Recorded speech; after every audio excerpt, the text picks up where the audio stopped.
In a stunning move that has sent shockwaves through the global tech community, Indonesia has blocked the sale of Google Pixel phones. This decision has raised not only eyebrows but also numerous questions about what this means for the future of foreign tech giants in Southeast Asia's largest economy.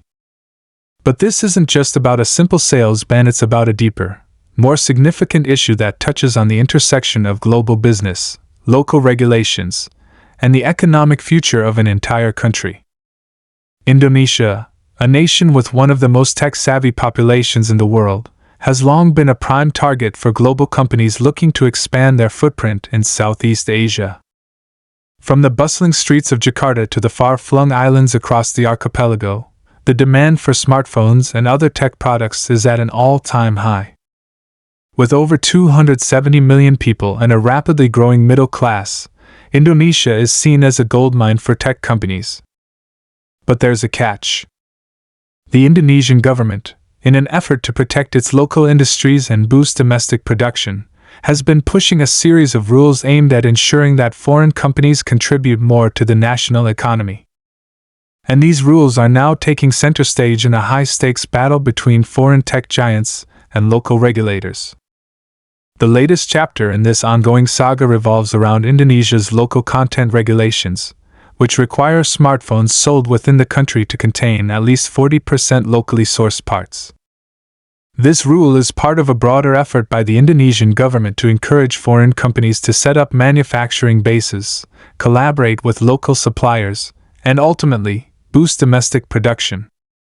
The goal is to reduce Indonesia's reliance on imported technology and foster a more self-sustaining economy. But what happens when big names like Google and Apple failed to meet these demands?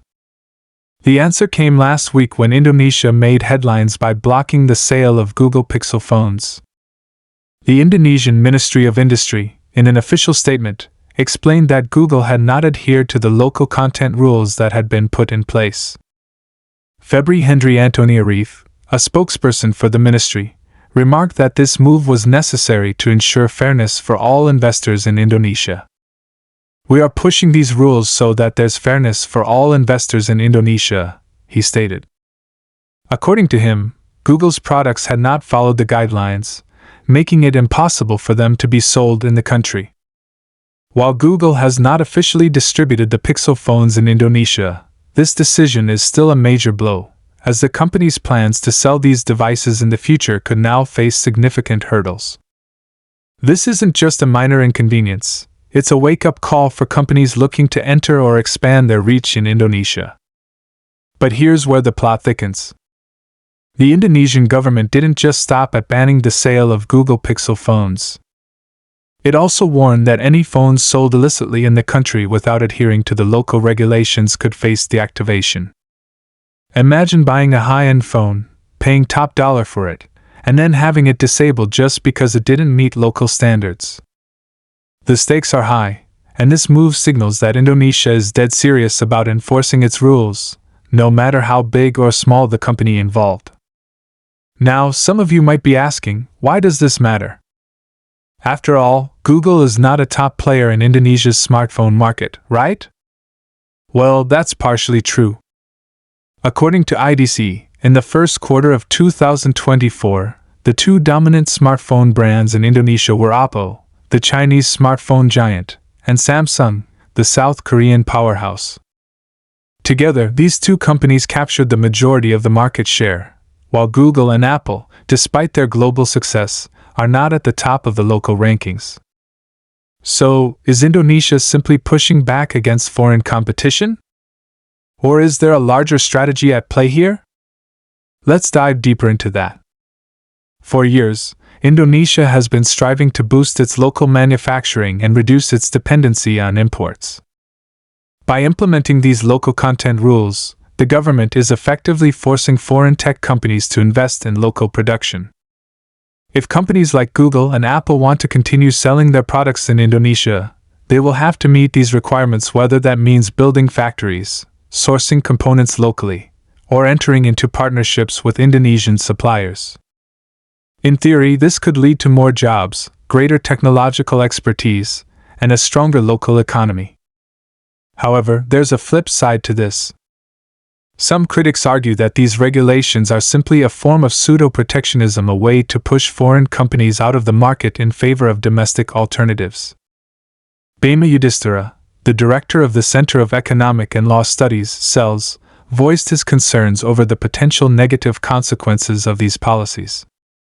In his view, such actions could harm consumers and erode investor confidence in Indonesia. This creates a negative sentiment for investors looking to enter Indonesia, he warned. After all, investors want stability. They want clear rules and assurances that their products won't be suddenly banned or deactivated due to changing regulations. If Indonesia continues to block foreign tech companies in this way, it could discourage future investment and hinder the country's efforts to become a global tech hub. But let's not be too quick to dismiss Indonesia's strategy as simply protectionist. The country's large, young, and tech-savvy population is a major asset. For companies that are willing to invest in local production and form partnerships with local suppliers, Indonesia could offer a wealth of opportunities. The question is whether the current regulatory environment will allow for that kind of collaboration. Will Google and Apple, who are both giants in their respective fields, play ball? Or will they pull back, choosing to focus on other markets where the rules are more favorable to their global strategies? The Indonesian government, for its part, seems determined to stand its ground.